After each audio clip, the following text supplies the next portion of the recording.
तो हेलो दोस्तों, एक बार फिर से स्वागत है आप सभी के चैनल होमकमिंग स्टूडियोज में। तो आज का टॉपिक उससे पहले great thanks and shout out to Prottan Sarkar comment करने के लिए। और भाई का कमेंट था कि तंजीरो वर्सेस जेनित्सु अगर हुआ तो कौन जीतेगा। तो लिटरली ये दोनों कैरेक्टर्स मेरे बहुत ही फेवरेट कैरेक्टर्स है।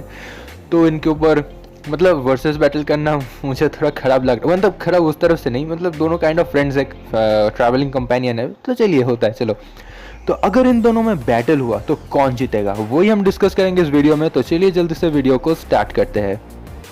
तो मैं दोनों का जो ओरिजिन है वो अलग से लाऊंगा, क्योंकि दोनों के बीच बैटल एनालिसिस थोड़ा ज़्यादा बड़ा हो जाएगा नहीं तो मैं एक काम करता हूँ, मैं शुरू करता हूँ डायरेक्ट एबिलिटीज से। तो फर्स्ट ऑफ ऑल चलते हैं the powers and abilities of Tanjiro. तो तंजीरो का फिजिकल एबिलिटीज है enhance strength, immense speed and reflexes, immense stamina and endurance. Mental abilities में है genius intellect and tactical intellect. तो अब चलते हैं सुपर नेचुरल एबिलिटीज की तरफ। तो तंजीरो का जो सुपर नेचुरल एबिलिटीज है उनमें से सबसे मेन और पावरफुल जो है, मतलब जो मेन है जिसे हम लोग जानते हैं, वो है द डीमन स्लेयर मार्क। तो तंजीरो का जो डीमन स्लेयर मार्क है वो फर्स्ट अपीयर हुआ था जब वो एक अपर रैंक 6 डीमन के साथ लड़ रहा था जिसका नाम था ग्यूतारो। फिर वो मार्क अगेन रीअपीयर हुआ जब वो एक अपर रैंक 4 डीमन के साथ लड़ रहा था जिसका नाम था हैंग टेंग्यू। और लेटर ये मार्क फिर से रीअपीयर हुआ था जब वो एक अपर रैंक 3 डीमन के साथ लड़ रहा था जिसका नाम था अकाजा। तो अकाजा का जो स्पीड है वो इतना ज़्यादा है कि नॉर्मल आइज उसको कैप्चर नहीं कर सकता। पर तंजीरो का ये जो डीमन स्लेयर मार्क है उसके साथ साथ जब उसने ट्रांसपेरेंट वर्ल्ड नाम का एक एबिलिटी सीख लिया तो तंजीरो का स्पीड इतना ज़्यादा बढ़ गया कि वो अकाजा भी उसे जज नहीं कर पाया, और इसीलिए आसानी से तंजीरो ने अकाजा का सर धड़ से अलग कर दिया। तो सेकेंड ऑफ ऑल जो आता है वो है तंजीरो का ब्राइट रेड निचुरिन ब्लेड। तो तंजीरो के पास जो निचुरिन ब्लेड है वो बेसिकली तो ब्लैक कलर का है, मतलब जो कटाना स्वॉर्ड है वो बेसिकली ब्लैक कलर का है, पर जब डीमन स्लेयर के मार्क के साथ वो मिल जाता है तो वो बन जाता है ब्राइट रेड कलर का। तो ये हमने देखा था जब तंजीरो मुजान के साथ अपना सेकेंड बैटल लड़ रहा था। तो ये जो स्वॉर्ड है इसका पावर इतना है कि जो डीमंस का रीजनरेशन एबिलिटी है, मतलब अगर कोई पार्ट डीमन का कट जाए तो उसे वो फिर से रीजनरेट कर सकता है। तो ये जो एबिलिटी है वो स्वॉर्ड इस एबिलिटी को बहुत ही ज़्यादा कम कर देता है, या फिर कह सकते हैं पूरा हैम्पर कर देता है। फिर नेक्स्ट आता है ट्रांसपेरेंट वर्ल्ड। तो तंजीरो के फादर के जैसा ही तंजीरो ने भी ये एबिलिटी सीखा था, और इस एबिलिटी की मदद से तंजीरो को मदद मिलता था कि वो अपने एनिमीज का जो अटैक्स है वो पहले ही जान लेता था या फिर देख लेता था। और भी ऐसे एबिलिटीज है जैसे कि enhance senses, enhance smell, repetitive action, indomitable will, combat intuition, hard skull. तो मतलब इन सारे को अगर मैं डिस्क्राइब करने जाऊंगा तो वीडियो इतना लंबा हो जाएगा, आधा घंटे के आसपास, तो उसका फ़ायदा नहीं। इसलिए मैं तंजीरो का जो अलग से ओरिजिन वीडियो लाऊंगा उसमें सब पॉइंट टू पॉइंट में डिस्क्राइब करूंगा। तो फिलहाल चलते हैं फाइटिंग स्किल में जो लास्ट पॉइंट है, फिर हम जाएंगे जेनित्सु के पास। तो इसके बाद तंजीरो का जो सबसे फेमस और जो फाइटिंग स्किल हम जानते हैं वो है दी स्वॉर्ड्समैनशिप। तो स्वॉर्ड्समिथ विलेज आर्क के बाद तंजीरो का स्वॉर्ड्समैनशिप स्किल इतना ज़्यादा इंप्रूव हो गया है कि हम उसे डायरेक्ट कंपेयर कर सकते हैं टू दी हशीरा लेवल्स। तो स्वॉर्ड्समैनशिप में तंजीरो जो यूज़ करता है जो सबसे पावरफुल है वो है दी वाटर ब्रीदिंग टेक्निक, जिसको उसे सीखा था सकोंजी के पास से, जो कि था दी वाटर हशीरा बिफोर गियू। तो गियू के पहले जो वाटर हशीरा था उसका नाम था सकोंजी। तो ये जो सारे वाटर ब्रीदिंग टेक्निक्स है तंजीरो का, उनमें से जो 10 मतलब टॉप 10 टेक्निक्स वो यूज़ करता है वो है the water surface slash, number 2 water wheel, number 3 flowing dance, number 4 striking tide, number 5 blessed rain after the drought, number 6 whirlpool, number 7 piercing raindrop, number 8 waterfall basin, number 9 splashing water flow and number 10 constant flux। तो अब चलते हैं दी powers and abilities of Zenitsu के बारे में। तो Zenitsu एक ऐसा पर्सन या फिर एक ऐसा कैरेक्टर है जो एक कावर्ड है, सीधे शब्दों में एक कावर्ड है, जो अपने आप को यूजलेस सोचता है और हमेशा डरता रहता है कि एज ए डीमन स्लेयर वो कभी भी मर सकता है किसी भी डीमन के हाथ से। हाँ, तो ये एक फनी कैरेक्टर है। पर जब वो सोता है या फिर सोते सोते वो ड्रीम करता है तो उसका पावर लेवल, स्पेशली उसका जो स्पीड या रिफ्लेक्स है वो इतना ज़्यादा बढ़ जाता है, नॉर्मल आइज में तो क्या एक अपर रैंक डीमन भी उसे कैच नहीं कर पाता।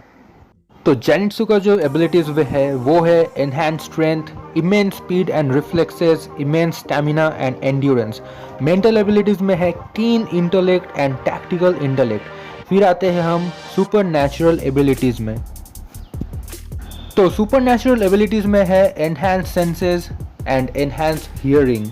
तो एनहांस सेंसेस जैसा कि मैंने बताया कि जब जेनिट्सु सोता है या फिर जब वो सोते सोते ड्रीम्स करता है, देखता है, तो उसका power level God like level reach करता है। फिर है एनहांस्ड हियरिंग जो कि आप समझ ही सकते हैं। और मिसलेनियस एबिलिटीज में है इंडोमेटेबल विल। तो इंडोमेटेबल विल क्या है, मतलब जो डीमन स्लेयर्स होते हैं वो तो डीमन स्लेयर कॉर्प के अंडर काम करते हैं। तो हर एक डीमन स्लेयर के अंदर एक विल पावर होता है कि वो हर एक डीमन को हराएगा। तो वो जो विल पावर है उसे ही हम कहते हैं इंडोमेटेबल विल, जो कि ऑब्वियसली टैंजिरो के पास भी है। तो जेनिट्सु भी एक कमाल का स्पोर्ट्समैन है और वो भी अपने फाइटिंग स्किल में स्पोर्ट्समैनशिप को यूज़ करता है। और वो जो टेक्निक को यूज़ करता है उसका नाम है थंडर ब्रीदिंग। तो टैंजिरो के जैसा ही टैंजिरो जो यूज़ करता है वाटर ब्रीदिंग, जेनिट्सु यूज़ करता है थंडर ब्रीदिंग। तो इस थंडर ब्रीदिंग में एक्चुअली 6 फॉर्म्स है, जिनमें से अनफॉर्चुनेटली जेनिट्सु सिर्फ जो पहला फॉर्म या फिर जो फर्स्ट फॉर्म है उसे ही मास्टर कर पाया, जिसका नाम है the thunder clap and flash. पर जेनिट्सु इस फर्स्ट मूव को इतनी अच्छी तरीके से परफॉर्म करता है और वो इतना इनोवेटिव है कि इस जो फर्स्ट फॉर्म है यानी कि थंडर क्लैप या फिर फ्लैश, इसको ही उसने 4 सब टेक्निक्स में डिवाइड कर दिया था, जो कि है द 6 फोल्ड, जहाँ पे वो अपने थंडर क्लैप को 6 बार यूज़ करता है, 8 फोल्ड जहाँ पे वो 8 बार यूज़ करता है, गॉड स्पीड जहाँ पे वो thunder clap and flash technique को गॉड स्पीड लेवल पे यूज़ कर सकता है, मतलब कोई भी अपर लेवल डीमन भी उसे कैच नहीं कर पाएगा। And the final is the flaming thunder god, जो कि गॉड लेवल से भी हायर लेवल पे है। और उसके साथ साथ जेनिट्सु के पास भी अपना नेचुरिन कटाना है, या फिर जो कटाना स्वॉर्ड जिसको दिया जाता है हर एक डीमन स्लेयर को, और उसका स्वॉर्ड का जो कलर है वो है येलो इन कलर और उसके साइड में डिस्ट्रॉय डीमंस लिखा हुआ है। तो अब चलते हैं कंक्लूजन की तरफ कि आखिर में कौन जीतेगा। तो फर्स्ट ऑफ ऑल बता दूं, जीतेगा नॉर्मल कंडीशंस में टैंजिरो, और नॉर्मल कंडीशन नहीं हुआ तो जेनिट्सु। वो कैसे? नॉर्मल सिचुएशन जैसे जो नॉर्मल फाइट होता है डीमंस के अगेंस्ट, या फिर अगर जेनिट्सु और टैंजिरो के बीच फर्स्ट बैटल हुआ नॉर्मल सिचुएशन जस्ट, तो Tanjiro obviously will be the winner. वो कैसे? क्योंकि टैंजिरो के पास मतलब एक डेडिकेशन से वो काम करता है, क्योंकि उसके सिस्टर को वो फिर से ह्यूमन में कन्वर्ट करना चाहता है। जो वो डेडिकेशन है वो उसे बहुत हेल्प करता है। वो इतना पावरफुल है as a main protagonist of the series या फिर एनिमे सीरीज़, वो पावरफुल है, ये तो हम कह सकते हैं बिना किसी झिझक के।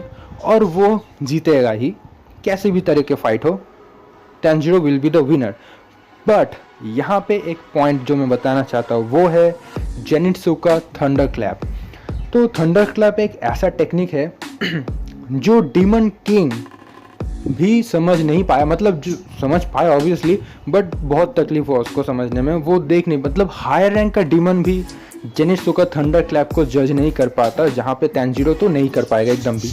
तो अगर जेनिट्सु फर्स्ट एक ब्लो दे दे अपना थंडर क्लैप को यूज़ करके, तो वो आसानी से टैंजिरो को एक ही स्लैश में हरा सकता है। ये एक पॉइंट हुआ। तो वैसे हम देखें तो इन दोनों कैरेक्टर्स में कौन जीतेगा ये ठीक से डिसाइड नहीं कर पाएंगे, because of Zenitsu's thunder clap and Tanjiro's powers and dedication. तो ये मैं आप लोगों के ऊपर छोड़ता हूँ कि आप लोग डिसाइड कीजिए। मैंने जो बताई है, जो इन्फॉर्मेशन दी आप लोगों को, इनके हिसाब से मैंने जो बताया उससे कि आप सहमत है, आपका कोई ओपिनियन जो है वो भी मुझे कमेंट सेक्शन में लिखिए कि कौन जीतेगा, टैंजिरो या फिर जेनिट्सु। मैं फिर से बता दूँ, नॉर्मल कंडीशंस में the winner will be obviously Tanjiro, कोई झिझक नहीं है इसमें। और अगर थंडर क्लैप को यूज़ करके जेनिट्सु अपना फर्स्ट ब्लो दे तो वो आसानी से जीत सकता है बिना किसी झिझक के, मतलब टैंजिरो समझ भी नहीं पाएगा जेनिट्सु कब अपना हमला करके निकल जाए। तो ये मैं आप लोगों के ऊपर छोड़ता हूँ कि आप लोग डिसाइड कीजिए कौन जीतेगा। तो आज का वीडियो इतना ही। होप आप सभी को वीडियो अच्छा लगा है तो लाइक, कमेंट एंड शेयर और सब्सक्राइब ज़रूर करना। और ऐसे ही कमेंट सेक्शन में मुझे ग्रेट आइडियाज़ देते जाना। और जी हाँ, ये दोनों कैरेक्टर्स इतने अच्छे हैं कि मैं इन दोनों का सेपरेटली ओरिजिन वीडियो लाऊंगा, origin of Tanjiro and origin of Zenitsu, जहाँ पे हर एक पॉइंट को मैं ब्रीफली डिस्क्राइब करूँगा। तो मिलते हैं नेक्स्ट वीडियो में। तब तक के लिए बाय बाय दोस्तों।